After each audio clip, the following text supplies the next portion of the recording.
దేవుని నామానికి వందనాలు.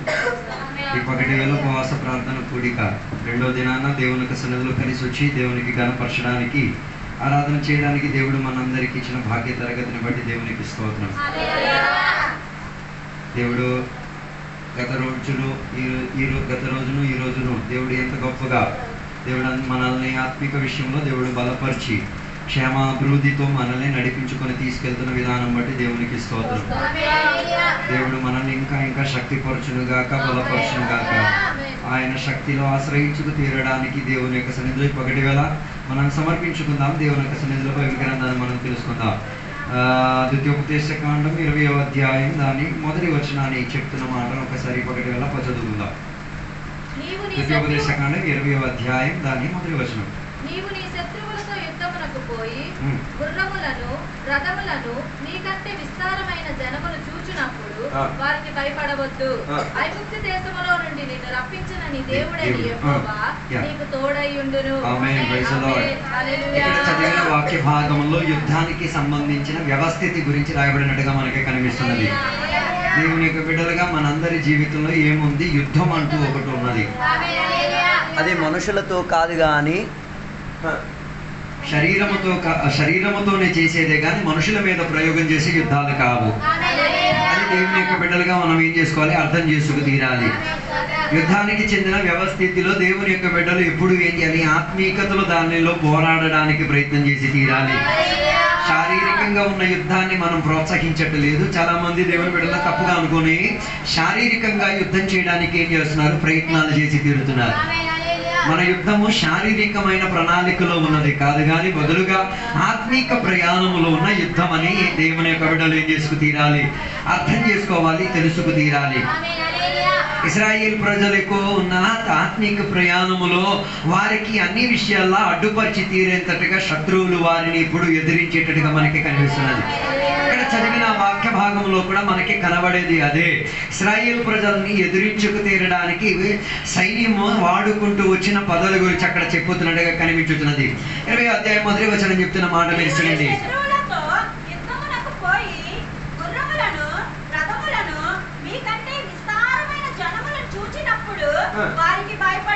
ప్రజలు ఇక్కడే చెప్పాలి. యుద్ధానికి వెళ్ళిన దేవుని యొక్క బిడ్డలు చూసే భయపడిపోయేది. అర్థం కాలేదు. వారి చూపు సరైన విధానంగా లేకపోతే ఆ యుద్ధములో వారు ఎల్లకమునుపే ఓడిపోయే ఒక పద్ధతి అయితే ఈరోజు ఇక్కడ రాయబడిన వాక్య భాగంలో మనకి కనబడినది. వారి యుద్ధానికి వెళ్ళే ఆ ప్రయాణములో ఏమై తీరారు? వారి చూపు వారిని ఏం చేసి తీరింది? పిరికోల్నిగా మార్చి తీరింది. అర్థం కాలేదు. దృష్టి సరైన రీతిగా పని చెయ్యలేకపోతే యుద్ధానికి వెళ్ళకుండానే నీవేమైపోయి తీరొచ్చు? ఓడిపోయి తీరొచ్చు. ఇక్కడ వాళ్ళు ఓడిపోవడానికి ఉన్న కారణం రెండు కారణాలు. ఏంటిది? ఆ యుద్ధములో వారు చూచినది ఒకటి గుర్రాలు, రెండోది రథాలు, మూడోదిగా అక్కడ వారికి కనబడినది విస్తారమైన ఒక జనం. ఈ మూడు కారణాలు వారి దృష్టిని ఏం చేసి తీరింది? ఆ లోపరుచుకొని వెళ్ళి తీరింది. ఈరోజు దేవుని బిడ్డల యొక్క దృష్టి కూడా ఇదే వాటిలో పనిచేస్తున్నది. వారేం చూస్తున్నారో వాటిని నమ్మి తీరేంతటిగా వారి కంటికి ఏమి కనబడుతున్నదో దాని ప్రకారంగానే వారు యుద్ధాన్ని ప్రారంభించేది. దేనిని నీవు చూస్తున్నావో దాని ద్వారానే నువ్వు యుద్ధం చేసేది. ఆలోచించండి. ఎదిరించడానికి వచ్చిన సైన్యానికి ఈ మూడు శక్తులు వచ్చేసి తీరితే ఏది? ఒకటి గుర్రం, రెండోది రథం, మూడోదిగా ప్రజాబలం, మనుషుల యొక్క శక్తితో వచ్చి తీరితే నువ్వేం చేసుకోగలిగి తీరేది? వాళ్ళ పద్ధతిలో నువ్వు కూడా పారిపోయి తీరేది. ఇలాగే దేవుని యొక్క బిడ్డలు కూడా వారి ఆత్మీక ప్రయాణములో ఓడిపోయి తీరేది, పారిపోయి తీరేది. కారణం ఏంటిది? వారు చూచేది దేవుని పట్ల కాదు. ఈరోజు కూడా నీకు అడుగుతున్నాము, నువ్వు ఎవరిని చూచి ఆత్మీకతలో పరిగెడుతున్నావు? నువ్వు ఎవరిని ఆధారపడి ఈ పద్ధతులన్నీ చేస్తున్నావు? నువ్వు ఎవరిని చూచి ఈ పద్ధతులన్నీ చేసేది? నిజముగా దేవునినేనా లేక ఏదైనా చూసి? ఒకసారి పరిశోధించుకో. దేవుని బిడ్డలు కూడా కొందరు దేవుని చూచి కాదు ఆరాధన చేసేది. అర్థం కాలేదనుకుంటా. దేవునిని చూసి కాదు దేవుని సన్నిధిలో మహిమపరిచేది, దేవునిని చూసి కాదు వాక్యం ఆలకించేది, దేవునిని చూసి కాదు దేవుని యొక్క సన్నిధిలో ఏం చేసేది, సమయం గడిపి తీరేది. అదేదో ఏదో ఏదో అలవాట క్రమంగా చేసుకొని వెళ్ళిపోతున్నారు. ఊహించండి, సర్వశక్తివంతుడైన దేవుడు మన మధ్యలో ఉన్నాడు. ఆయనని ఆరాధించేటప్పుడు ఆయన ఎంత శక్తివంతుడు అన్నది అర్థం చేసుకోగలిగి తీరితే ఆరాధన చేసినప్పుడు కాస్త ఆయన భయపడతాడు. అందుకే మన ఆరాధనలో ఏం లేదు, భయం లేదు. మనమంతా ఏదో కాలక్షేపం కింద మనం చేస్తున్నాం. అది కాదు, అర్థం చేసుకోండి. తెలుసుకోవాల్సిన విషయము, అగ్ని జ్వాలల వంటి కళ్ళు కలిగిన వాడు, ఒకరిని దేవుడు మాట్లాడగలిగిన దేవుడు, సామర్థ్యం శక్తిని ఇప్పించుకోగలిగిన దేవుడు వారి మధ్యలో ఉన్నాడని అర్థం చేసుకొని దేవుని ఆరాధన చేసే దాంట్లో ఉన్న ఆ ఆరాధన ప్రత్యేకత చెందేది, అది వ్యత్యాసం చెందేది. అందుకే నేను చెప్పడానికి వచ్చే ఒక కారణము, ఆరాధన దేవునికి యొక్క సన్నిధిలో ఆత్మీక యుద్ధం చేసిన దేవుని వారి చూపు ఎల్లప్పుడూ దేని మీద ఉండి తీరాలి, దేవుని మీద ఉండి తీరాలి. దేవునిని భయపడే ఒక సిద్ధాంతమే వారి జీవితంలో ముందుకు కొనసాగడానికి బలాన్ని ఇచ్చి తీరేది. దేవుని యొక్క బిడ్డలు ఓడిపోవడానికి ఒకే ఒక కారణం, వారి దృష్టి దేవుని మీద లేదు. రెండోది, వారి దృష్టి వారిని ఏం చేసి తీరింది, భయపెట్టి తీరేంతటిగా, పిరికివానిగా మారి తీరేంతటిగా ఉన్న ఒక స్థాయిలోకి తీసుకువెళ్ళిన కారణముగా శత్రువు నీ మీద దాడి చెయ్యక మునిపే శత్రువుని చూచే దేవుని బిడ్డలు ఏమైపోయారు, ఓడిపోయే ఒక పద్ధతిలోకి వెళ్ళిపోయారు. దాని అర్థం ఇంకా యుద్ధం కూడా చేయలేదు, యుద్ధానికి వెళ్ళడం కాదు, ఇంకా యుద్ధం చేయలేదు కూడా. ఏం వాడలేదు, కత్తులు వాడలేదు, కడారాలు వాడలేదు, వారు ధరించిన కవచాలు ఏమి వాడకుండానే ఓడిపోయే దగ్గర ఒక స్థాయిని ఆలోచించండి. ఏం చేయకుండా ఏ యుద్ధోపకరణాలు వాడకుండానే ఆ సైన్యాన్ని ఒకసారి ఊహించండి, ఏం ఉపయోగించలేదు. అలాగైతే ఆ సైన్యం ఏ రీతిగా గెలుపు సాధించుకోగలిగి తీరేది. అలాగైతే ఈరోజు నీవు కూడా అదే పద్ధతిలో వెళ్తున్నావంటే అలా పిరికి వారు అవ్వడానికి కాదు, దేవుడిని తోడై తీరింది. అలాగుండి తీరడానికి కాదు, దేవుడు నేను యుద్ధానికి సిద్ధపరిచి తీరింది. అలాగ పారిపోవడానికి కాదు, దేవుడు నీ తోడుగా ఉండి తీరింది. నీ తోడుగా దేవుడు ఉండడానికి ఒక కారణం ఏంటో తెలుసా, ఏదో ఆ శత్రువుని చూచి కాదు, గుర్రాలను చూచి కాదు, ప్రజలను చూచి కాదు, దేవుని చూడాల్సిన విధానంగా చూసుకో. దేవుని బిడ్డలకున్న లోటమి ఏంటో తెలుసా, దేవుని చూడాల్సిన విధానంగా ఏం చేయలేదు. నేను మీరు దేవుని అలా చూసాను.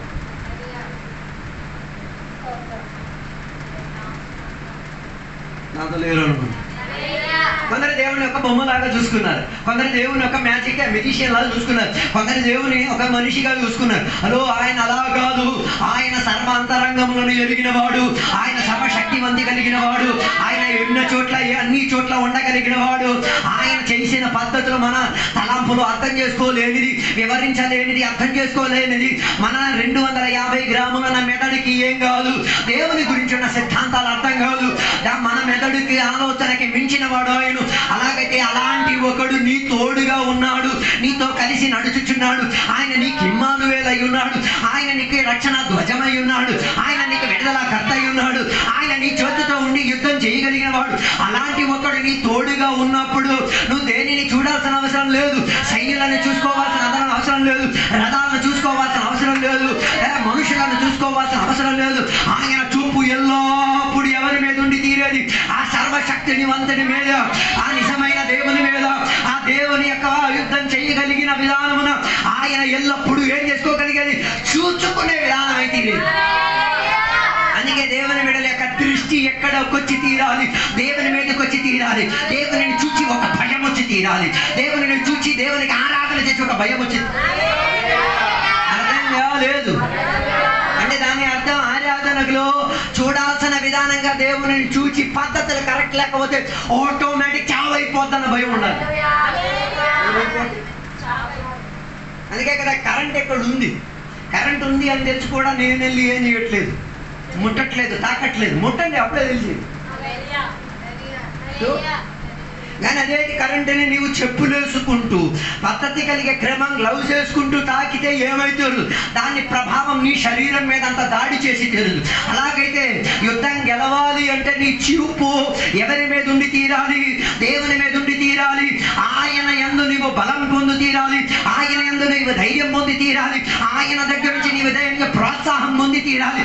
అలాగైతే నీకు వచ్చేది ఒక భయం. అది ఏ భయము? శత్రువులని ఓడించే, శత్రువులను కాళ్ళ కింద తొక్కే, శత్రువుల వ్యతిరేకంగా యుద్ధం చేయగలిగే ఒక ప్రణాళికలో ఉండేటట్టుగా ఉన్న ఒక చూపు చర్య మారిపోతుంది. అలాగైతే యుద్ధానికి వెళ్ళే ముందు నీ చూపు మారాలి. నీ లోపల దేవుని పట్ల ఒక భయం ఉండి తీరాలి, దేవుని మీద ఆసక్తి ఉండి తీరాలి, దేవుని మీద ఆనుకునే ఒక సత్తా ఉండి తీరాలి. అలాగైతే నీవేమై తీరొచ్చు? గెలుపు సాధించుకొని వెళ్ళి తీరొచ్చు. చాలా మంది దేవుని బిడ్డల యొక్క చూపు కరెక్ట్ కాదు. లోతు భార్యలాగేనే చూపేమో ముందుకి, పరిగెట్టేదేమో ముందుకి, ఆలోచనలన్నీ ఎక్కడున్నాయి? వెనకాతలు లాగుతున్నాయి, పరుగెడుతున్నది. ఆలోచించి అలా పరిగెట్టిన వాడు ఎలా పరిగెడతాడో మీరు ఊహించండి. పరిగెట్టేదేమో ముందుకి, ఆలోచన ముందుకి కాదు కానీ వెనక్కామె ఏం చేస్తున్నది? లాగుతూ ఉన్నది. వీటి రెండింటి మధ్య ఈమెమైపోయి ఉంది? నలిగిపోయి ఉంది. కానీ వ్యవస్థత ఏంటో తెలుసా? వెనక్కి చూస్తే నీవేమైపోయి తీరుతావు? ఉప్పు స్తంభం అయిపోయి తీరుతావు అన్న హెచ్చరిక దొరికిన తర్వాత కూడా ఆమె పరుగును ఏం చేసుకోలేకపోయింది, ముందుకు పరిగెట్టించలేక తన చూపు ఏం కాలేదు? దేవుని మీద అనుకోకుండా, గురి మీద అనుకోకుండా, దేవుడు చూపించిన లక్ష్యం మీద అనుకోకుండా అడ్డత్రోవకి ఎవరికి పనికిరాని విధానంగా ఒక దిష్టి బొమ్మలా మారిపోయే ఒక పద్ధతిలో.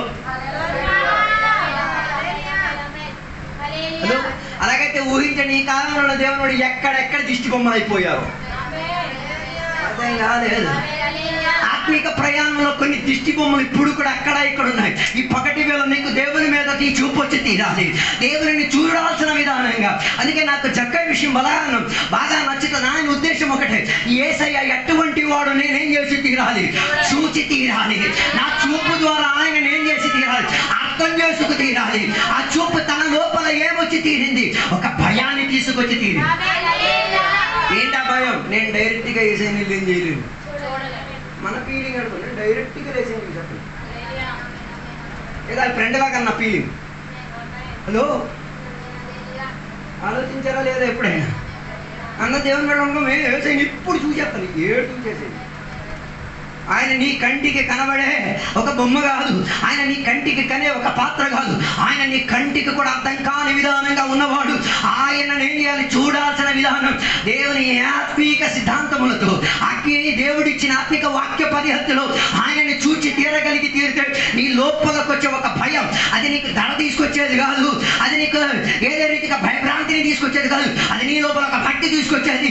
ఆయనలో ఆనుకు తీరడానికి నిన్ను ఎదురించుకొని వచ్చిన శత్రువులు ఏం చేసేది? గెలుపు సాధించి తీరడానికి. చెప్పుచున్న మాట మీరు చూడండి, దాని 20వ అధ్యాయం మొదటి వచనం.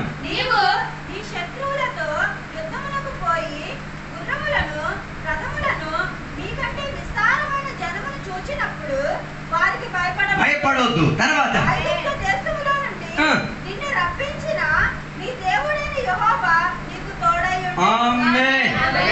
యుద్ధం గెలవాలంటే చూపు దేవుని మీద ఉండి తీరాలి. రెండోది, దేవుడు నా తోడున్నాడని అర్థం చేసుకోవాలి. అదో దేవుడు నీ తోడుంటే దేవుడు చేయాల్సినవన్నీ దేవునికి అనుకూల ప్రకారంగా చేసి తీరుతారు. ఒక వివాహ పంక్తిలో దేవుడు తోడుగా ఉంటే కొదువులు నింపగలిగిన దేవుడు. ఆ దేవుడు నీ తోడుగా ఉంటే నీ జీవితంలో ఎక్కడ కొదువు ఉండి తీరుతున్నదో అక్కడ ఒక నిండుబాటు ఏమై తీరొచ్చు? వ్యాపారించి తీరొచ్చు. అయ్యుండొచ్చు నువ్వు పిలిచిన ప్రజా సంఖ్య విపరీతంగా పెద్దగా అవ్వచ్చు, అనేకులకు నువ్వు పిలిచేవేమో, అనేకుల కొరకు నువ్వు సిద్ధపరిచేవేమో, కానీ వాటి ఏమీ కూడా నీకు సరిపడిపోలేని ఒక సందర్భమున దేవుడు నా తోడుగా ఉన్నాను, దేవునికి నేను ఆహ్వానించాను నా జీవితంలో. అలాంటి ఒక మనస్తత్వం హృదయం అంగీకరించడానికి ప్రారంభించి తీరితే విడుదల జరగడానికి ఇంకేం అక్కర్లేదు, ఆయన విడుదల చేసే తీరుతాడు. వేదన కలిగిన మాట ఏంటో తెలుసా? దేవుడు నా తోడుగా ఉన్నదని దేవుని మీద అంగీకరించలేకపో. దేవుడు నీ తోడుగా ఉంటే మందుసాలకెళ్ళు, దేవుడు నీ తోడుగా ఉంటే నువ్వు అబద్ధాలు చెప్పు, దేవుడు నీ తోడుగా ఉంటే నువ్వు అతిక్రమాలు చెయ్యవు, దేవుడు నీ తోడుగా ఉంటే నువ్వు వాక్య వ్యతిరేకత ఉన్న ఏ దానికి కూడా నీవేం చేయవు, ప్రోత్సాహం ఇచ్చి తీరదు. నాకు అర్థం కాదు, దేవుడు నీ తోడుగా ఉండి కూడా ఈ పద్ధతులు ఉన్నాయండి. యుద్ధానికి వెళ్ళకుండానే ఓడిపోయావు.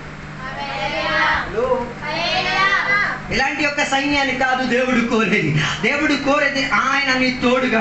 అందుకే బైబిల్ సెలవిచ్చిన మాట, తల్లి నిన్ను మరిచిన, తండ్రి నిన్ను విడిచిన, నేను నీ తోడుగా ఉన్నవాడిని, నీతో నడిచేవాడిని, నీకు సలహా ఇచ్చుకొని తీసుకెళ్ళేవాడిని. తీరగలిగేది. దేవుడు మనుషులతో నడవడం అసాధ్యం, దేవుడు మనుషులతో ఉండడం అసాధ్యం. అలాంటి ఒక చర్యలో హానోకు చెప్పిన మాట, నేను దేవునితో కలిసి ఏం చేశాను, సమాసమముగా అడుగేసుకొని నడవగలిగి తీరే ఒక ఆత్మీక అనుబంధంలోకి వచ్చి తీరాడు, ఒక ఆత్మీక అభిషేకంలోకి వచ్చింది, ఒక ఆత్మీక ఎన్ని సంవత్సరాలు నడిచాడు? 300 సంవత్సరాలు. 300 సంవత్సరాలు నడిచాడు. భార్య, పిల్లలు, సంతానం, ఆస్తి, అంత ఐశ్వర్యం అన్నీ ఉన్నాయి. ఇవన్నీ ఉన్నా కూడా దేవునితో నడవగలిగాడు. హలో, అదేంటి అనుబంధమో తెలియదు. హలో, ఈ పగటి వేళ నీ నడవడికని ఒక్కసారి పరిశోధించుకో. నువ్వు నడిచేది ఎవరితో తెలుసా? సర్వశక్తివంతుడైన దేవునితో, నీ అంతరంగములను ఎరిగిన దేవునితో, నీ హృదయ స్పందనని అర్థం చేసుకున్న దేవునితో, నేను సృష్టించిన దేవునితో నువ్వు నడిచేది. ఆయనకు తగిన స్టాండర్డ్కి, ఆయనకు తగిన యోగ్యతకి, ఆయనకున్న అర్హతకి, ఆయనకున్న పరిమితి ప్రకారంగా దేవుని బిడ్డలు జీవించడానికి ఉన్న ప్రవణత ఉండాలి. అలా లేకపోతేనే భయం వచ్చింది. ఆలోచించండి, దేవుడు నీ తోడుగా ఉండి కూడా నువ్వు శత్రువుని చూస్తున్నావు అంటే దాని బాధ. దేవుడు నీ తోడు ఉండి కూడా ఎవరిని చూస్తున్నావు? కులాన్ని చూస్తున్నావు. దేవుడు నీ తోడు ఉండి కూడా వాక్య వ్యతిరేకతను చూస్తున్నాడు. దేవుడు నీ తోడు ఉండి కూడా అన్యాయాలను చూస్తావు. అలాగైతే మరి దేవుడు నీ తోడుండి ఏమి ప్రయోజనం? అది ఓడిపోయే ఒక పద్ధతి. అందుకే పగటి వేళ దేవుని బిడ్డలు చేయాల్సిన ఒక పద్ధతి, నీ చూపు ఏమై ఉండి తీరాలి? దేవుని మీద ఉండి తీరాలి. నీ ఆశ్రయం దేవుని దగ్గర నుంచి ఉండి తీరాలి. ఆయనే నా బండ, ఆయనే నా శైలం, ఆయనే నా కోట, ఆయనే నాకు ధ్వజమై ఉన్నాడు. ఆయన నా తోడుగా ఉంటే సైన్యం కాదు కానీ, రథాలు కాదు కానీ, మానసిక పదం కాదు కానీ, ఎవరెదిరించుకొని వచ్చి తీరినా నా గెలుపుకున్న ప్రయాణం దేవుడు నా చేత జరిపించుకు తీరుతాడు. నీకు అలా ఆశలు లేకపోతే ఉన్న చోట్ల అలాగే జీవితాన్ని కొనసాగించుకో. నాకు దాంట్లో లక్ష్యం ఏం లేదు. అందుకే నేను చెప్పడానికి వచ్చిన ఒకే ఒక ఉద్దేశం, నీవు తోడుగా దేవుడు ఉన్నాడన్నది ఏం చేసుకో, అర్థం చేసుకోగలిగే ఒక ఆత్మిక స్థితిగతి. హల్లెలూయా, హల్లెలూయా, హల్లెలూయా. ఇశ్రాయేలు ప్రజలతో మోషే చెప్పిన మాట, రే నాయన, దేవుడు నీ తోడుగా ఉన్నాడు. ఐగుప్తు దేశంలో నుంచి నిన్ను రప్పించింది నిన్ను ఒంటరిగా కాదు, ఆయన అదృశ్యంగా నీ తోడుగా నడిచాడు. ఆయన కనబడలేని విధానంగా నీతో కలిసి ఏం సంచారము చేసిన దేవుడు. అలాంటి దేవుడు నీ తోడుగా ఉన్నప్పుడు ఐగుప్తులో నుంచి విడిపించిన శ్రేణి అని చెప్తే ఇంకేం కాదు, మన పాపపు జీవితంలో నుంచి దేవుడు మనల్ని ఏం చేశాడు? విడిపించి తీరాడు. ఆ పాపపు జీవితం విడిపించి తీరడానికి నీ శక్తి సరిపోలేదు, నీ బలం సరిపోలేదు. దానికి కూడా ఎవరి బలం కావాల్సి వచ్చింది? దేవుని బలం కావాలి. అలాగైతే నువ్వు రక్షణ పొందే గడిలో దేవుని బలం కావాల్సి వచ్చిన నీవు జీవించే తరగతిలో దేవుని బలం అక్కర్లేదా? అర్థం కాలేదు. రక్షణ కొందరు రక్షణ పొందలేదు, అది మన విషయమే కాదు. పొందేశారని నన్ను అంటనే. రక్షణ పొందావో ఐగుప్తు విడిచిపెట్టాలి. అర్థం కాలేదు. రక్షణ పొందావు అన్న దానికి ఉన్న సూచన ఏంటిది? పాపం విడిచిపెట్టామని, వాక్య వ్యతిరేకత విడిచిపెట్టామని, వాక్యం అంగీకరించలేని పద్ధతులను ఏం వదలలేదా, రక్షణ పొందలేదని అర్థం. 90% దేవుని మీద రక్షణ పొందలేదు, గ్యారంటీతో సార్ చెప్పా. కారణం ఏంటిది? ఇప్పుడు కూడా ఐగుప్తు దేశం మొదలే. వారి మనసుని ఇప్పుడు కూడా ఎవరు ప్రభుత్వ పరిచేది? ఐగుప్త దేశంలో ఉన్న తిండి, ఐగుప్త దేశంలో ఉన్న నివాసం, ఐగుప్త దేశంలో ఉన్న ఆరాధన, ఐగుప్త దేశంలో ఉన్న దేవదేవతలు, ఐగుప్త దేశంలో ఉన్న పద్ధతులు ఇప్పుడు కూడా వారి మనస్తత్వాన్ని ఏం చేసింది? ప్రభుత్వ పరిచింది. అందుకే వీరు పిలవకపోయినా వీరి మనసు ఐగుప్త దేశాన్ని పిలిచి తీసుకొస్తారు. ఉన్నారో లేదో నాకు తెలియట్లేదు. వారి మనసులో ఎక్కడ ఉంది? మన దాంట్లో కూడా అంతే కదా, మన మనసు ఎక్కడ ఉంది?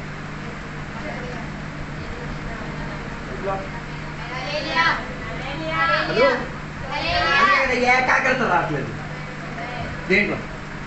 ప్రార్థనలో ఒక ఏకాగ్రత లేదు, ఆరాధనలో ఒక ఏకాగ్రత లేదు. ఏదో పద్ధతి చేసేది సరిపోతుంది. నువ్వు సైలెంట్ అయిపోయారేమో, మీరు ఇప్పుడే ఓడిపోయి పారిపోయారంటూ ఉన్నారేమో. ఏకాగ్రత ఉందా? ఆరాధనలో పడే పాటల్లో ఏకాగ్రత ఉందా? దేవునితో ఒక ఐక్యమై దేవునితో స్పందన కలిగే ఒక అనుబంధం ఉందా? ఆలోచన. ఇప్పుడు కూడా ఎక్కడ ఉన్నాం? ఐగుప్త దేశం నేను వెంటాడి తిరుగుతుంది. ఐగుప్త దేశం చిన్నది అనుకోకండి, దాని ప్రభావం వివరిస్తా.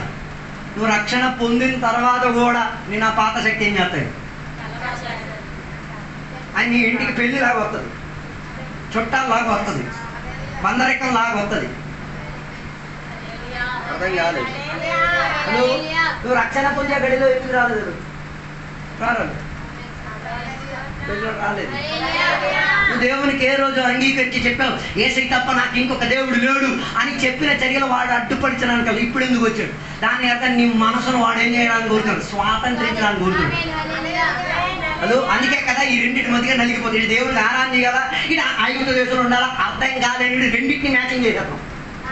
అటుకి అటు వెళ్ళిపోతున్నాం, ఇటుకి ఇటు చేసేస్తాం. అర్థం కాలేదు. అటు తగ్గినం వస్తే ఆడికి వెళ్ళి తినేస్తున్నాం, ఈ ఆరాధన కూడా వచ్చి నటించేస్తాం. అక్కడ ఎక్కడ నపుంసక క్రైస్తవ జీవితం, అటు పురుషుడా కాదు, ఇటు ఆడదా అది కాదు, అటు ఇటు కాని జీవితం. హలో, అందుకే మనసు ఏం చేయలేకపోతుంది, నిర్ణయించలేకపోతుంది. ఇది వాక్య వ్యతిరేకత, ఇది నా దేవుడు సహించలేదు, ఇది నేను చేసే దేవుడు నా తోడు ఉన్నాడు, ఇది ఇలా చేస్తే నా ఆత్మిక ప్రయాణం ఓడిపోయేదని అర్థం చేసి వదిలేశారు. మనం రెండింటినీ కలిపేస్తున్నాం. ఏంటి రెండింటిని? ఐగుప్తు దేశాన్ని క్రైస్తవ జీవితాన్ని ఏం చేస్తున్నాం? ఎలా?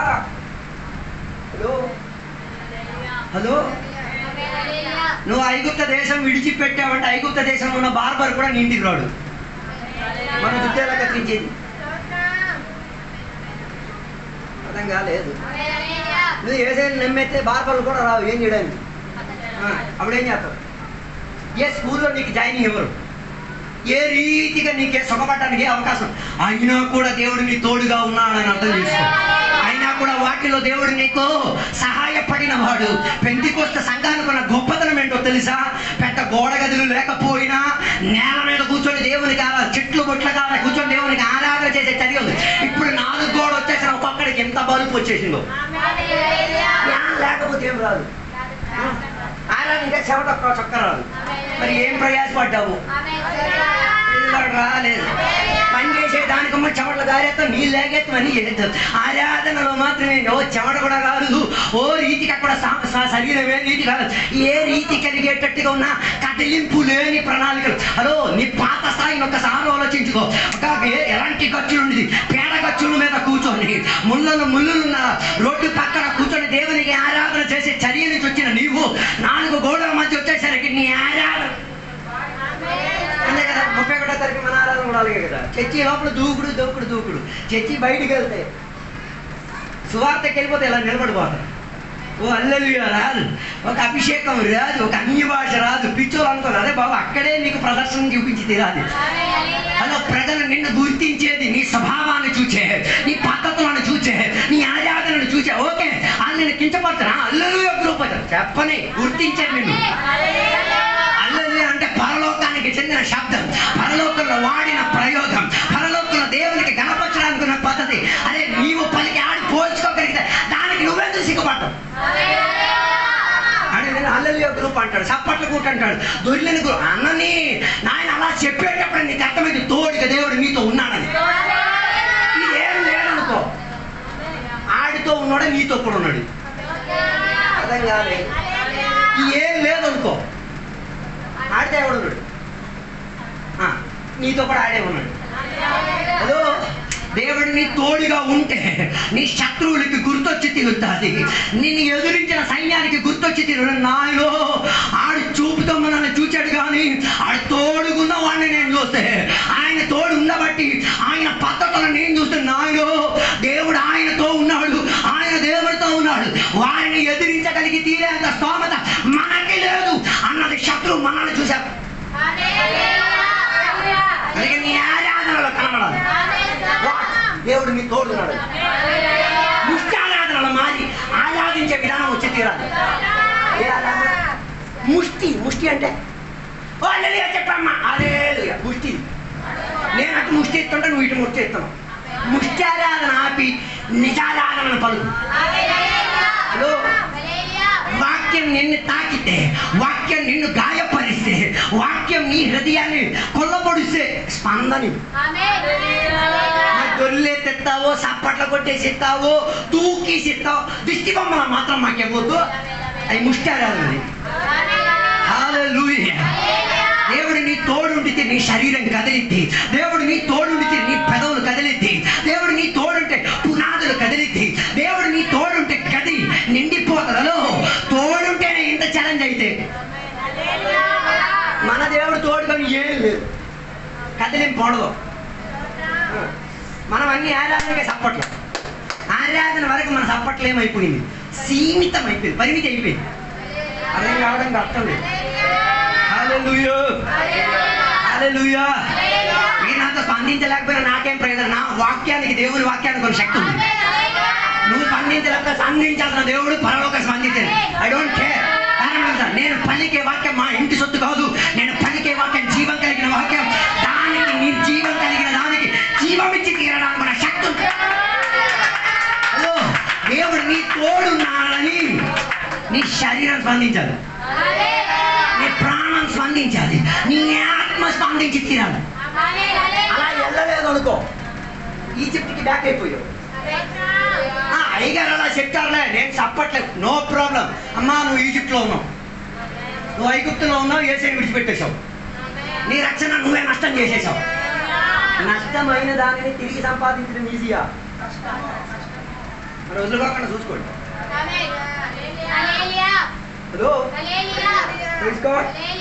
హల్లెలూయా. అందుకే నేను చెప్పి రావడానుకున్న కథ, నీవు శత్రువుని చూసి భయపడ్డం కాదు, శత్రువులు నిన్ను చూసి ఏం చేయాలి? భయపడి తీరాలి. శత్రువులు నువ్వు ఎవరి తోడుగా ఉన్నావు, నువ్వు ఎవరి పేరుని పలుకుతున్నావు, నువ్వు ఎవరిని సేవిస్తున్నావు, నువ్వు ఎవరికి ఆరాధన చేస్తున్నావు, నువ్వు ఏ ఆత్మ చెంది ఉన్నావు, నువ్వు ఏ అభిషేకం చెంది ఉన్నావు, ఎవరికి కనబడాలి? అవతలున్న రథాలకి కనబడాలి, అవతలున్న గుర్రాలకి కనబడాలి, అవతలున్న ప్రిపరిత జనా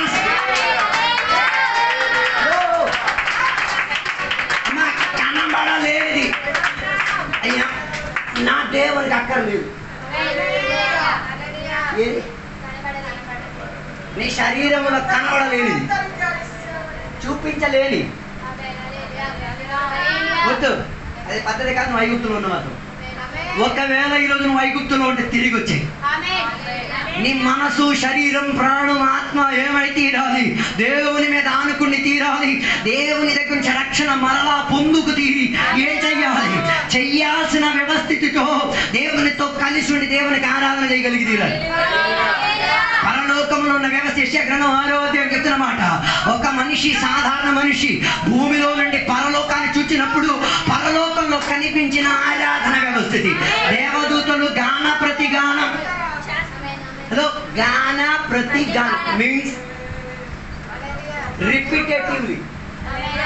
ఒకడు పరిశుద్ధుడు అని చెప్తే మిగతా పరిశుద్ధుడు పరిశుద్ధుడు. అర్థం కాలే. వర్షిప్ లీడర్ గా ఉన్న దేవదూత పరిశుద్ధుడు అని పలికినప్పుడు వెనక నుంచి ఉన్న దేవదూతలకి పరిశుద్ధుడు పరిశుద్ధుడు, ఇలా ఏకరీతిగా రిపీటేటివ్ గా ఘనత అంగీకరించేసరికి ఏమైందో తెలుసా? కదలాల్సినవన్నీ కదిలింది, దిగాల్సిన చోట్ల దిగి తీరింది, తాకాల్సిన చోట్ల దేవుడు తాకి తీరారు. అలాగైతే పగటి వేళ నేను నీకు చెప్పేది, నువ్వు దేవుని తోడుగా ఉన్నావంట, ముందు నువ్వు కదులు,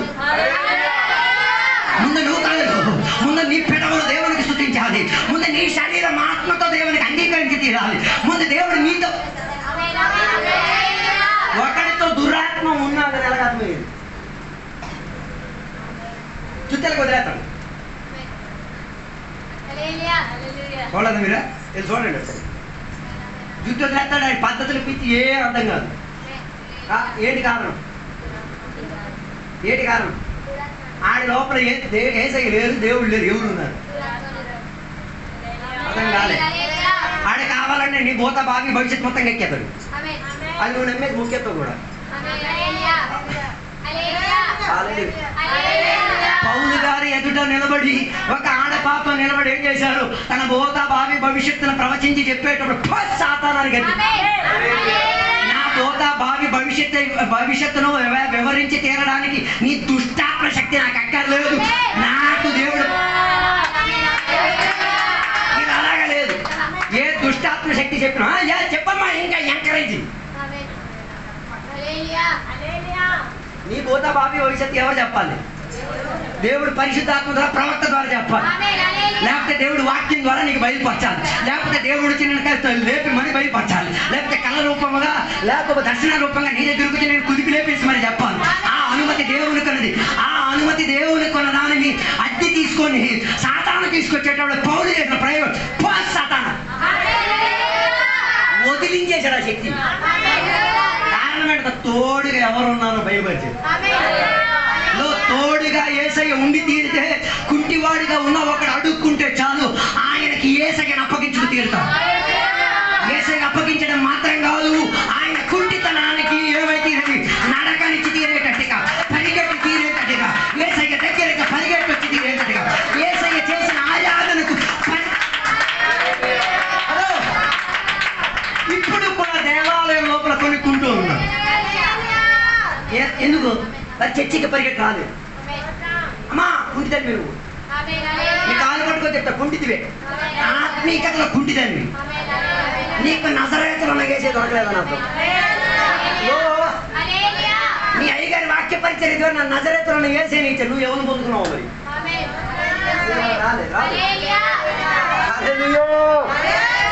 ఈ సుందరమైన దేవాలయం దగ్గర కూర్చుని కుంటోడికి అప్పటి వరకు నజరేతులు ఉన్న యేసు ఎవరో తెలియదు. ఒక పదముగా ఇద్దరు కలిసి ఒకే ఐక్యతతో ప్రార్థనకు బయలుదేరిన ఇద్దరు సేవకులు కలిసి మా దగ్గర వెండి బంగారాలు లేదు కానీ దానికి మించిన ఒకడు మా చేతిలో ఉన్నాడు, ఆయన నీకు నేను పరిచయం.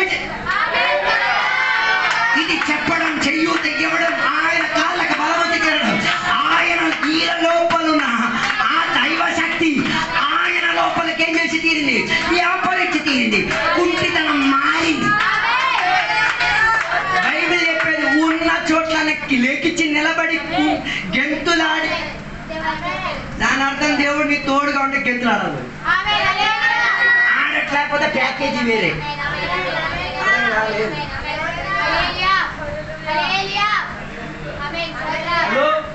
ఎప్పుడు గెంతాలా? ఆరాధన మాత్రం వాక్య పరిచయం చేసేటప్పుడు గెంతాలి.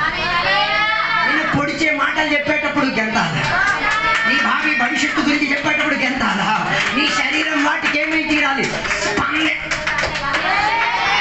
అందుకే మన ఆరాధనలని మొద్దుపప్పు ఆరాధనలే, మొద్దుపప్పులే నాయన చూడదు మొత్తం పువ్వులు. నువ్వు కథలొద్దురా నాయన, నువ్వు కథలొద్దు. మేము ఎక్కని చెప్పి మా వాక్యం నిన్ను కదపలేదు అనుకో, కథపాసం ఒకటి నేను వచ్చి కదుద్ది. అర్థం కాలే? నేను కథ నో ప్రాబ్లం. నువ్వు కదలకపోయినా మాకు నష్టమేం లేదు. నువ్వు కదలకుండా నా చర్చి కాడ వండుకుతావు. నిన్ను కదిపించి తీరేంతటిగా ఉన్నా తీవ్ర దేవుని యొక్క న్యాయ విధి నీ తల మీదకి వచ్చేసరికి నీ కుటుంబం మీద కాదులుతావు. నువ్వు కదిలేదు, నువ్వే తెలియకుండా నువ్వు కదిలి తీరుతావు. అందుకే నేను చెప్పాను, నజరేతులో ఉన్న యేసయ్యని ఇచ్చేసరికి ఆయన లోపలికి వీరి తోడుగా ఉన్న దేవుడు ఆయన తోడుగా మారి తీరేసరికి కుదిపికెళ్తే దేవుని వీడికి అల్లెలుగా ప్రవేశం నేర్పించాడు.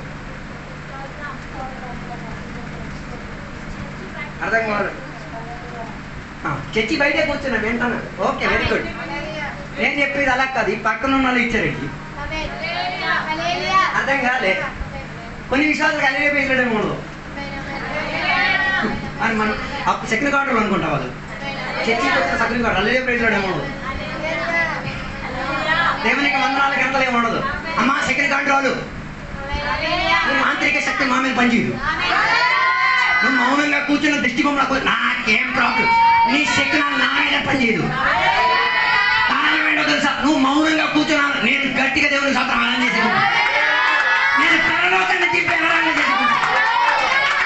మౌనారాధనకి శక్తారాధనకి తేడా ఉంది.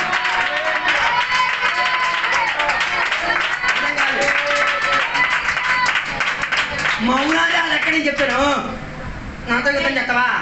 నేను గట్టి ఆరాధన చేసి నీతో యుద్ధం చేస్తా చెప్పలేదు. ఎంతో గోడ గురించి బైబిల్ చెప్పేది, వారిని ప్రయాణములో ముందుకెళ్లకుండా అడ్డుపరిచి తీరేంతటిగా ఆకాశ అంతరిక్షం తాకి తీరేంతటిగా ఉన్న గోడలు. ఒక వ్యాఖ్యానం చెప్తున్నది, ఇటుకలు కూడా నిలబడి దేవుని ఇంకా మమ్మల్ని దాకెళ్తావా? ఇటుకలు కూడా అంత గర్వం ఉంది.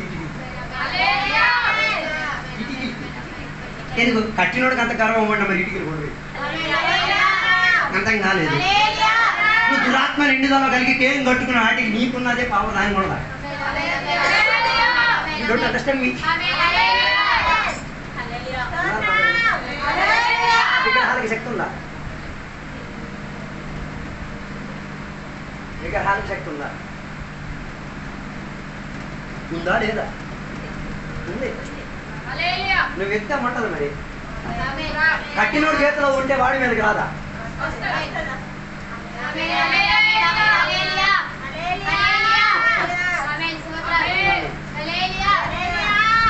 నాలో గర్వం ఉందో అనుకో, నేను ఈ వాచ్ని తయారు చేశాను అనుకో, ఈ వాచ్లో కూడా ఏమంటదు ఆటోమేటిక్ ఇదే వేసుకున్నాడు గర్వించేసుకుంటాడు.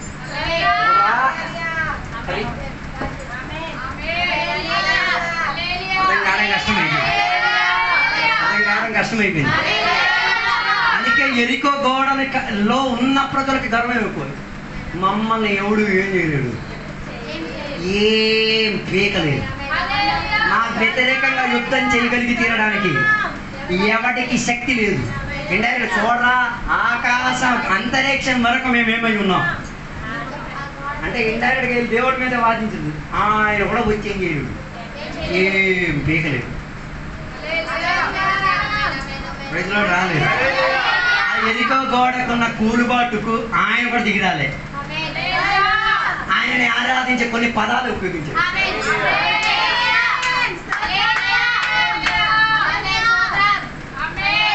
అర్థం కాలేదు అనుకోండి.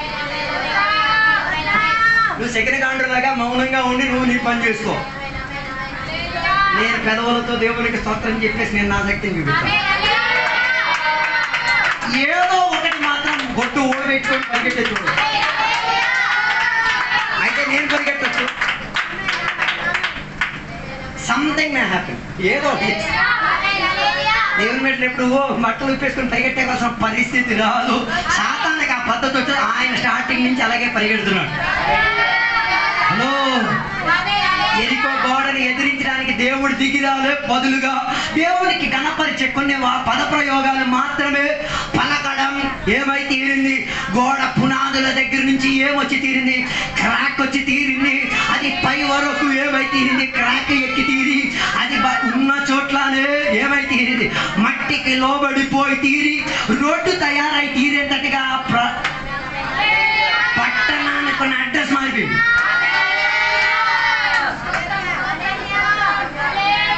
ఒక స్తోత్రానికి ఎంత శక్తి ఉంది.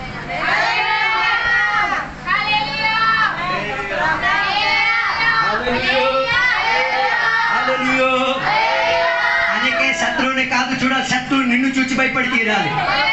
ఆలోచించండి, ఏ గోడ మీద నిలబడి అహంకారముతో మమ్మల్ని ఎవడు తాకేది లేదు, ఇలా నిలబడిన క్రాక్ వచ్చడం ప్రారంభం. ఓరన్నాయో ఇదేంటిరా బాబు, మేము ఉన్న చోట్ల ఏమై తీరేది? కదిలిపోయి తీరేది. ఇదేంటిదా అని తెలుసుకునే లోపల ఏమై తీరారు? వేదన కలిగిన చర్య ఏంటో తెలుసా? తెలుసుకోవాల్సిన అవసరం లేదు, తెలుసుకోవాల్సిన దాన్ని తెలుసుకో. రక్షణ పొందుకోవాల్సిన గడియలో రక్షణ పొందేసుకో. బాప్తిసం పొందాల్సిన గడియలో బాప్తిసం పొందేసుకో. ఆత్మశక్తి పొందాల్సిన గడియలో ఆత్మశక్తి. లేకపోతే ఎప్పుడు భూకంపం వస్తుందో తెలియదు, ఎప్పుడు ఉన్న చోట కదిలిపోతుందో తెలియదు, ఎప్పుడు నాశనం అవుతుందో తెలియదు. సమయోచిత సమయంలో పొందుకోవాల్సిన దాన్ని పొందుకొని రెడీగా ఉంది.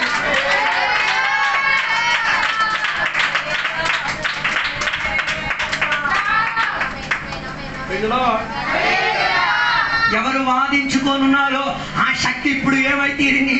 వారి కళ్ళ ముందుగానే సమభూమిగా మారి వారికి నడి చెల్లి తీరడానుకున్న ఒక త్రోవగా ఏమై తీరింది? ఒక నగరం మారి తీరింది. ఒక్క నిమిషంలో నగరం పడి కూలిపోగలిగి తీరితే, ఒక్క క్షణములో శత్రువులు తుత్తునిగా పారిపోతే, ఒక్క క్షణములో దేవుడు శత్రువుల మనస్తత్వంలో కదిలింపును దయచేసి తీరగలిగితే, నీవు ఆ దేవుని సేవిస్తున్నావు, నువ్వు ఆ దేవునికి స్తోత్రం చెప్తున్నావు, నువ్వు ఆ దేవుని తోడుగా ఉంటావు. అది అర్థం చేసుకొని దేవుని. అందుకే నిత్యం స్తోత్రం చెప్పాలని చెప్పి, నిత్యం అన్య భాషలో పూర్ణులు అవ్వాలని చెప్పి, నిత్యం వాక్యముతో నిండుబాటు కలిగి ఉండాలని చెప్పేది, నిత్యం సంఘంతో కలిపి ఉండాలి అని చెప్పేది, నిత్యం సంఘ కాపారితో ఏముంది ఏకం ఉండాలని చెప్పి. లేకపోతే ఏమవుతుంది? ఐగుప్త దేశపు సిద్ధాంతం నీ నెత్తి మీదకి వస్తాయి. ఏది బైబిల్ నిషేధిస్తున్నావు దాన్ని విగ్రహారాధనగా నువ్వు సాధించావు. హలో హలో అది చేసేసిన తర్వాత మనకు భయం అంతే కదా. ముందు మనం భయం అది మన ఆధారం రాకపోయినా డైరెక్ట్గా లోన్ దూరుకొచ్చేది. గుండె దగ్గర మెచ్చుకోవాలి.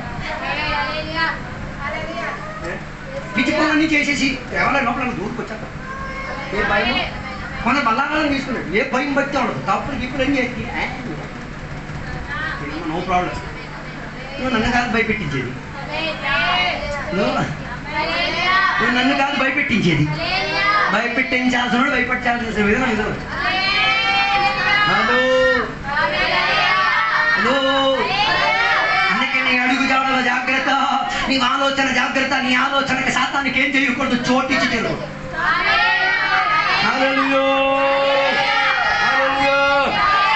ద్వితీయోపదేశకాండం 1వ అధ్యాయం 21వ వచనం చెప్తున్న మాట మీరు చూడండి.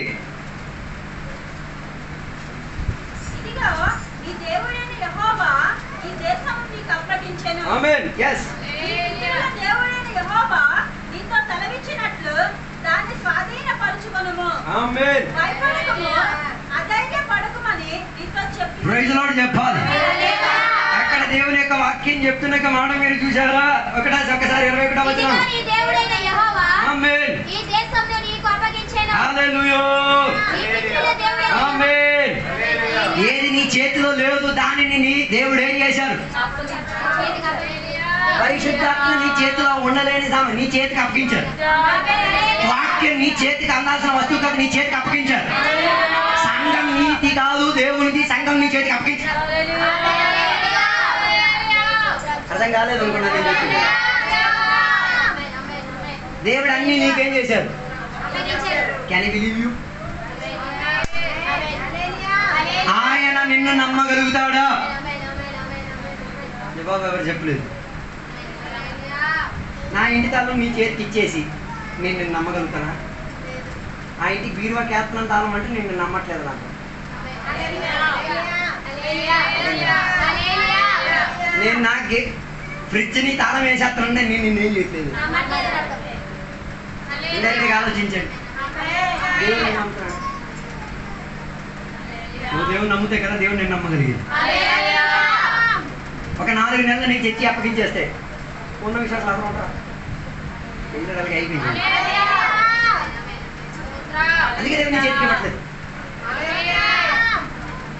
అర్థం కాలేదు.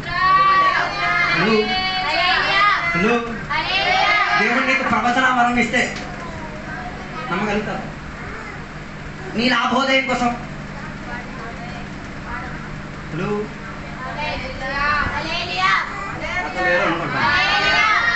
దేవుడి రాజ్యాన్ని నీ చేతికి ఇస్తే ఎనీ ట్రస్ట్ సైలెంట్ అయిపోయి మన ప్రాంతంలో కూడా అలాగే దేవ ఇలాంటివి ఏం మాకు చెప్పొద్దు. నేనేం చేయను. నమ్మకత్వాన్ని చూపించలేదు.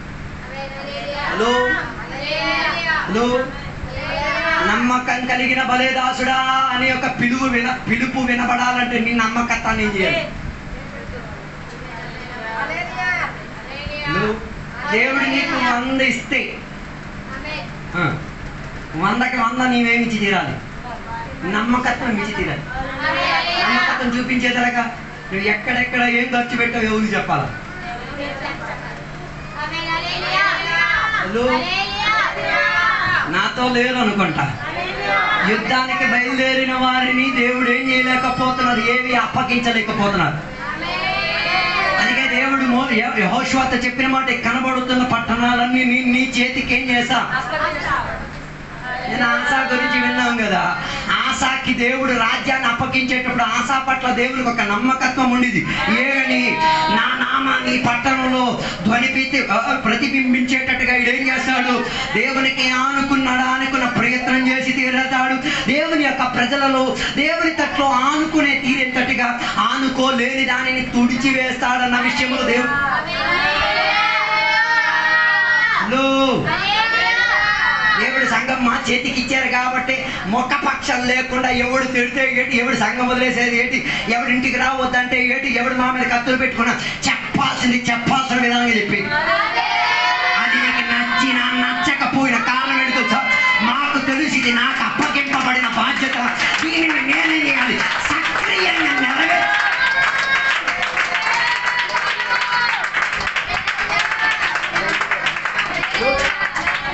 లేకపోతే ఊహించండి, 14 లక్షలు బండి ఇచ్చేసి తోలుకోరా అని చెప్తున్నాడు, ఇదేం అడగట్లేదు.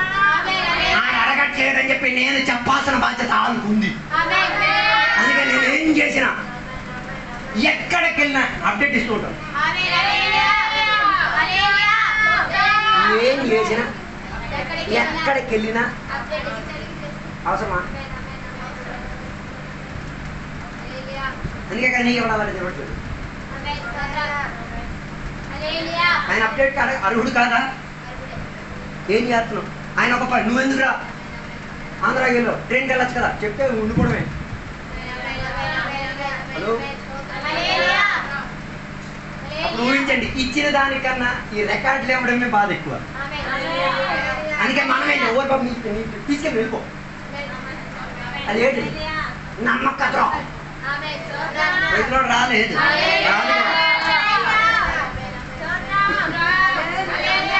నాతో లేరు అనుకుంటారు. ఏమల్లడిగా శుతిమహిమ చేస్తావు ఇలా నమ్మక ద్రోహాలు చేసి. నమ్మకత్వం నువ్వు కలిగించి నీకు దేవుడు అప్పగించిన దాన్ని నేను చేయాలి, అది నాకు ఇవ్వబడి ఉన్న బాధ్యత, ఇది నేను ప్రార్థన దేవుడు నీకు అప్పగించింది, ఆధ్యాత్మిక దేవుడు నీకు అప్పగించింది, ఉపవాసం దేవుడు నీకు అప్పగించింది, దేవుడు వాటిలో నేను నమ్మాలి. మనం దాంట్లో వాక్యం సరిగ్గా 21వ వచనం, ఇదిగో నీ దేవుడైన యెహోవా ఈ దేశమును నీకు అప్పగించను, నీ పితరుల దేవుడైన యెహోవా నీతో సెలవిచ్చినట్లు దాన్ని స్వాధీనపరచుకొనుము. ఆమేన్. భయపడకుము. అంటే ఆ రాజ్యం ఇంకా ఆయన చేతికి రాలేనప్పుడే దేవుడు ఆయనకి ఏం వాగ్దానం ఇస్తున్నాడు? ఆ దేశం నేను ఇచ్చేసాను. తర్వాత నీ పితరుల దేవుడైన యెహోవా నీతో సెలవిచ్చినట్లు దాన్ని స్వాధీనపరచుకొనుము. భయపడకము, అధైర్యపడకమని నీతో చెప్పి. ఎందుకు కూడా ఆ పట్టణాన్ని స్వాధీనపరచలేకపోతున్నాడు? ఏమి భయపడిపోతున్నాడు? ఆ పట్టణంలో ఉన్న సైన్యాన్ని చూసి, ఆ పట్టణంలో ఉన్న ప్రజాబలం చూసి, ఆ పట్టణంలో ఉన్న ఆయుధాలు చూసి ఏమైపోతున్నాడు? భయం. ఇంకొకటి ఉంది బాధ. అందుకే సువార్త చెప్పడానికి ఉన్న క్వాలిటీ ఏంటో తెలుసా? ఆత్మపూర్ణత. పరిశుద్ధాత్మ నిండుబాటు ఉన్నోడే ఏం చేయాలి? ఎందుకు నీ ధైర్యం లేదంటే వీడు ఇన్నోడు రిసీవ్ ద పవర్. 4 మాటలు ప్రజల సమక్షత్తాలు నిలబడి చెప్పలేకపోతే నీకేం లేదు. ఐ థింక్ నువ్వు మళ్ళీ ఉపవాసం చేసుకుని మళ్ళీ ఆత్మశక్తి పొందేది కూడా వెయిట్ చేసి చిక్కు ఏం బైబిల్ చెప్పలేదు. వాక్కు శక్తిని ఇచ్చేదే దేవుని యొక్క ఆత్మశక్తి మన ప్రత్యేకత. నాతో లేరు అనుకుంటా. సువార్తకెళ్ళి మనం కడపత్రికతో సింపుల్ వదిలేస్తాం. ఆ చదువు లేనుడైతే మనం పెద్ద ఆర్భటంగా ఆనందించేస్తాము. కడపత్రిక ఇచ్చేసాము, మన చదువు లేని వాడే. ఏసై నిన్ను బాగు చేస్తాడు, ఏసై నిన్ను స్వస్థపరుస్తాడు, ఏసైకి తప్ప ఇంకొక దేవుడు ఒక్క పదమే చెప్పాలంటే మనల్ని పాట మార్చుకోరు. పురికాత్మ నాలోన వ్యాపించి మౌనం చేసింది. అలో మార్చండి పద్ధతులు. ఆత్మశక్తి నీకు ఇచ్చినది దేనికో తెలుసా? అందరికి చెప్పడానికి. తప్పు చేసినోడుగా నాయన ఇది తప్పు,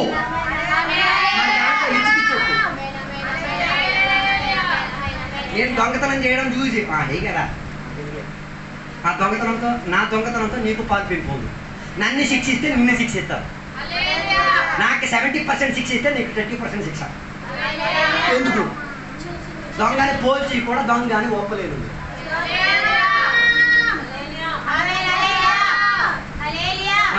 ముగించాలని హలో నాతో కలిసి నేను అనుకుంటా, నాతో కలిసి హలో తప్పితం చేస్తే తప్పితం చేసావని చెప్పగలిగడానికి ఆత్మశక్తి నీకు ఇవ్వబడింది. నిజం చెప్పడానికి నీకు ఆత్మశక్తినిచ్చింది. లేకపోతే అలా దూకి ఆరాధన చేయడానికి కాదు. మనం దానికన్నా ఒదిగి చెప్పను.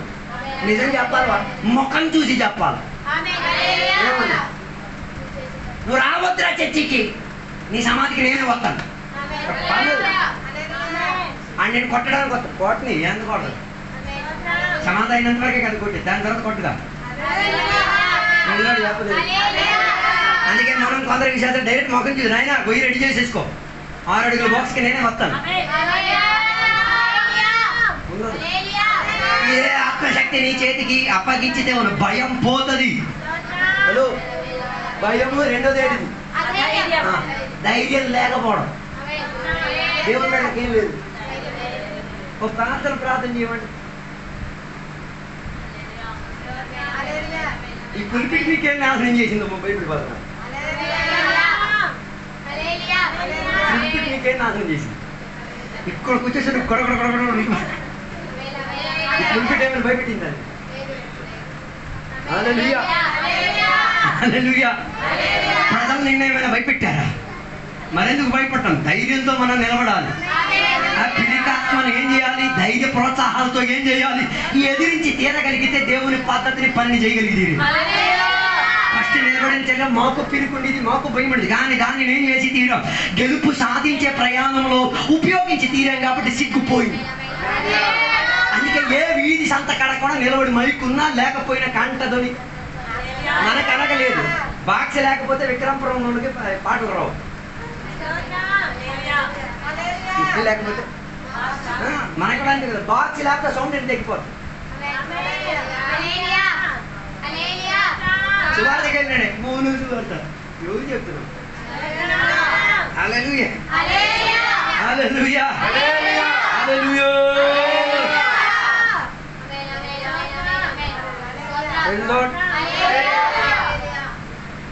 మీరు కడపత్రికలు ఎత్తున్నారు. ఒక్కొక్క కడపత్రిక ఎంత తెలుసు? 5 రూపాయలు. కొట్టించిన నాకు ఏమన్నా కారణం ఏంటో తెలుసా? ఎన్ని రోజుల్లో నేను దాచుకొని పెట్టుకుని నడుపుతుంది. 15 రూపాయలు ఇచ్చి నేను 1000 కాపీలు కొట్టించాను. మీరు కొట్టించేటప్పుడు దాని వేదం మీకు తెలుస్తుంది. ఒక్కొక్కటి చిత్రం మనకు అవ్వదు. మా గుండె పగిలింది. 5 రూపాయలు ఉంటుంది.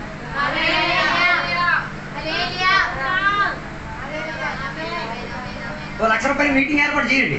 గుండె కొట్టుకుంటుంది మీది.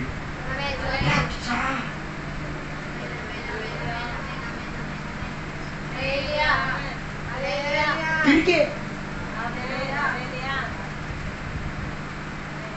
లేరనుకుంటాను.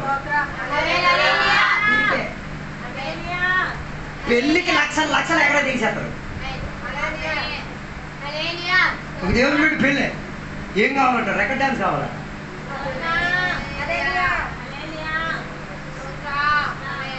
ఇంకేం పేరు? అదే కదా పేరు. పెళ్లి తండ్రి కుమార పరిశుద్ధాత్మ నామమున ఈ రెండు వారిని దంపతులు ఇది ఉచ్చరించి భోజనం చేసి వెళ్ళిపోయేసరికి మొత్తం చెరి మారిపోయింది. ఇది గొప్ప రబ్బో తెలియట్లేదు. హలో, ఆ వివాహం దేవుడు నీ చేతికి అప్పగించి నీ నమ్మకత్వం చూస్తున్నాడు. వధువుని దేవుడు నీ చేతికి అప్పగించి ఆయనని నీ కుటుంబం నుంచి నమ్మకత్వం చూస్తున్నాడు. ఏమని? ఈ అత్తమ్మ నమ్మకస్తురాలేనా? ఈ మామ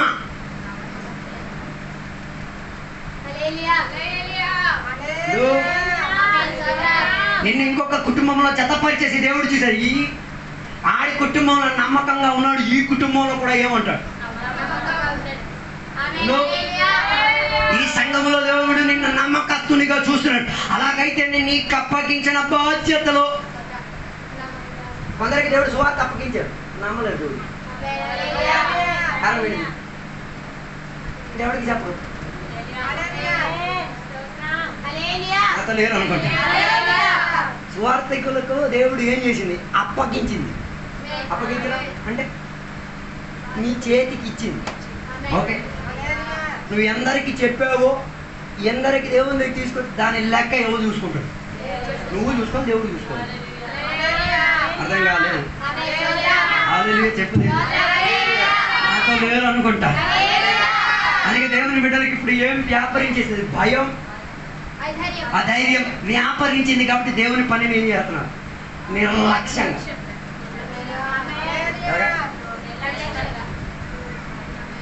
ఎలాగ నిర్లక్ష్యత అంటే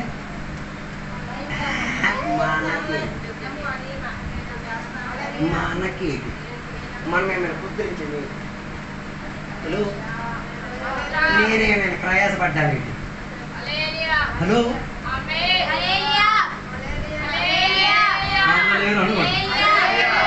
ఉన్నారో లేదో నాకు తెలియట్లేదు. హలో, ఈరోజు వాటిని నిలగొట్టండి, ధైర్యం చూపించండి, అన్నిటికీ ధైర్యం చూపించండి. అన్నిట్లో మనకి ధైర్యం ఇచ్చేదే దేవుని ఆత్మశక్తికి ఉన్న ధైర్యం. పిరికి వాళ్ళుగా ఉన్న పేతురు తన కడమట్టి శిష్యులకు ధైర్యం ఇచ్చే ఆత్మశక్తి అది. అనేక బైబిల్ సెలవు పామరులు లెగిచి వాక్యం బోధించడం ప్రారంభించి తీరారు. పనికిరాని చదువు లేని దద్దమ్మల సంఘాలు స్థాపించి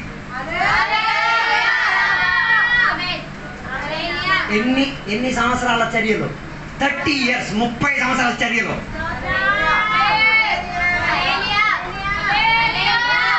30 సంవత్సరాల చర్యలో ప్రపంచానికి సగం వ్యాప్తి 12 మంది గుంపు కూడేశారు.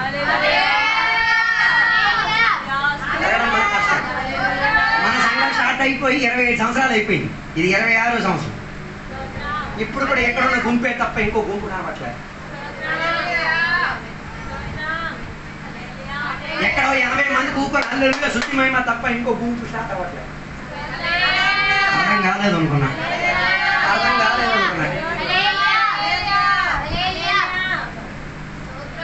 మొత్తానికి అధైర్యమే.